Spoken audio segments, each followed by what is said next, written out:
reste-t-il des sites touristiques de Daloa dans la région du Haut-Sassandra en Côte d'Ivoire après 10 années de crise?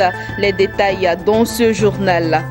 Et puis le Burkina Faso, le ministère des Mines a indiqué que le pays prévoit une contribution de 10,2% de son secteur minier au produit intérieur brut en 2020. Mesdames et messieurs, bonsoir et merci de nous suivre sur Business 24 Africa. En Côte d'Ivoire, les singes sacrés de Gbeti-Tapeya, les grottes Maria Ladicia, les pierres de Bekora sont entre autres sites touristiques de référence de la région du Haut-Sassandra qui autrefois étaient prisés des touristes en provenance du monde entier. Daloa et ses contrées faisaient alors partie du circuit touristique national à l'instar des villes de Korogo, de Mans et de San Pedro. Plus d'une dizaine d'années de crise plus tard, qu'est-ce qui reste encore du tourisme dans cette région? Nombreuses potentialités. Pour le savoir, notre correspondant Emmanuel Quadio a visité quelques sites suivants. Le village de Gbeti-Tapeya, situé à 11 km sur l'axe Daloa-Issia. En apparence, c'est un village ordinaire comme il en existe des milliers à travers le pays, sauf qu'ici, les villageois cohabitent avec des singes sacrés depuis des lustres. Chaque année, cette spécificité attire de nombreux touristes curieux. L'histoire de ces adorables et espiègles primates, c'est Ogui Nyoka Théodore, chef du village, qui le raconte. Les singes sont arrivés ici par le canal du chef de canton, Rabé Bouguier. En songe, comme en rêve, les gens le disent, et il y a une guénon qui lui apparaît et lui parle. Il dit que effectivement, nous sommes vos ancêtres. On a été déshumés par des guerres tribales et on est mort tôt. On voulait revenir et vivre avec vous. Comme nous ne pouvons pas venir en être humain, on viendra en animal. De bouche à oreille, la notoriété de ce site a fait le tour du monde au point de devenir le plus prisé de la région. Mais aujourd'hui, du fait des crises politiques à répétition, les touristes et autres visiteurs se font rares. Pas entièrement. Comme ça devait être. Puisque c'est les touristes qu'on nous envoie, ils ont déjà fini de verser tous les fonds au ministère du Tourisme. Et quand ils arrivent là, c'est les miettes qu'ils donnent. Et ce sont ces miettes-là que nous prenons pour acheter de la banane pour ces singes qui viennent manger 3 fois par jour. Et la forêt, c'est une forêt sacrée, les singes sont sacrés. Il faut faire des rituels chaque fin du mois. Sinon le site, il est devenu touristique depuis fort longtemps. Mais nous ne jouissons pas des retombées du tourisme. C'est pourquoi le chef Nyagbonaounou lance un appel pressant au ministère du Tourisme et aux bailleurs de fonds pour rendre encore plus attrayant et plus viable ce site. Si nous avons au moins un coin de rafraîchissement et que les touristes arrivent le matin, ils peuvent rester jusqu'au soir, puisque c'est un coin qui est très très plaisant. Il est à l'état libre. Il est très plaisant. Il y a de l'air frais que les gens ont besoin aujourd'hui. S'il y a un peu de rafraîchissement, les gens peuvent rester là du matin jusqu'au soir sans se gêner. Et nous avons aussi besoin de la clim. Le tourisme rime avec l'hôtellerie et l'hébergement. En la matière, Daloa est certainement l'une des villes les plus loties du pays.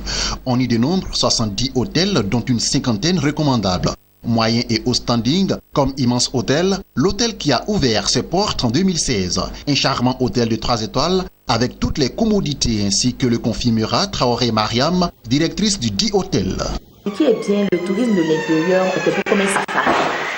Parce que quand vous venez à l'intérieur, vous descendez dans un cadre qui est agréable, qui est joyeux, où à la fois, c'est pas forcément ancré, focalisé uniquement sur tout ce qui est travail personnel, les missions, on a des familles qui viennent en vacances pour des séjours en famille. Et quand ils viennent, on organise un petit safari avec eux. On a la possibilité, par exemple, de mettre des véhicules à disposition de la clientèle pour aller visiter la forêt des singes et visiter d'autres sites, Kézabo, où on peut les poissons les plus frais de la Côte d'Ivoire, je dirais. Donc, vraiment, il y a toute une panoplie d'activités que nous arrivons à réaliser au sein même de nos hôtels. C'est-à-dire que nous, chez nous, quand le client vient, on lui donne la possibilité de découvrir la région de Daloa. Plusieurs autres hôtels dans les différents quartiers de la ville participent au renforcement de la capacité d'accueil. L'un des sites touristiques les plus visités est sans conteste le centre artisanal de Daloa. Ça, c'était avant la crise. Aujourd'hui, la réalité est tout autre. Le moins que l'on puisse dire est que ce centre artisanal se meurt. Les locaux et les différents stands de cordonnerie, tisserands, bijouterie, sculpteurs et ferronnerie sont dans un état de délabrement très avancé. Même si le génie et l'expertise des artisans sont encore intacts, les clients, eux, se font rares. Vraiment, depuis la crise politique, nous ne recevons plus les clients. Le centre artisanal est, on peut dire, bafoué. Il nous faut un peu de tout, du tourisme, aménager les structures pour pouvoir attirer la clientèle. Comme on le voit, les difficultés sont réelles. Il faut des moyens conséquents pour réhabiliter le dit centre. Koné Blandine, directrice régionale du tourisme du Haut-Sassandra de Daloa, en est consciente. Elle se bat pour redynamiser le tourisme dans la région et cela passe par la prospection de nouveaux sites. C'est vrai que cette crise a eu des conséquences très lourdes sur le domaine du tourisme, mais il faut dire que la zone de Daloa même avait déjà un problème dans la mesure où il n'y avait pas assez de sites touristiques. La zone était considérée comme étant une zone de transit touristique. C'est pourquoi depuis notre arrivée ici, nous avons œuvré à la prospection et aujourd'hui nous avons effectivement quelques sites que nous proposons aux clients. La reconnaissance du tourisme à Daloa est en marche. Mais faut-il pour cela une implication de l'État, qu'il fasse la promotion des sites touristiques, pas seulement à Abidjan ou à Bassam, mais aussi à l'intérieur du pays, qui regorge de grosses potentialités. Rendons-nous à présent au Burkina Faso où en 2020, le pays prévoit une contribution de 10,2% de son secteur minier au produit intérieur brut. C'est ce qu'a indiqué le ministère des Mines qui rappelle que la contribution de ce secteur à l'économie en 2015 n'était que de 7,9%. Selon des prévisions, le montant moyen des investissements locaux réalisés par le secteur minier va atteindre en 2020 5 milliards de francs CFA alors qu'il était de 2 milliards de francs CFA en 2015. Toutefois, pour atteindre ses objectifs, le pays pourra compter sur son nouveau code minier adopté en 2015 et du fait des nombreuses réformes. Ce code permet à l'État de détenir plus de 10% de participation dans les compagnies minières, mais également d'entreprendre seul ou en partenariat l'exploitation d'une mine. Terminons avec ceci.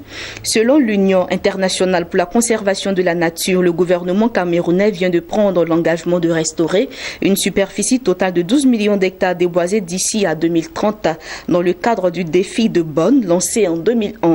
Cet engagement du gouvernement va contribuer à créer des moyens de subsistance durable pour les communautés tributaires de forêt, à protéger la faune singulière du pays et à atteindre les objectifs de développement durable.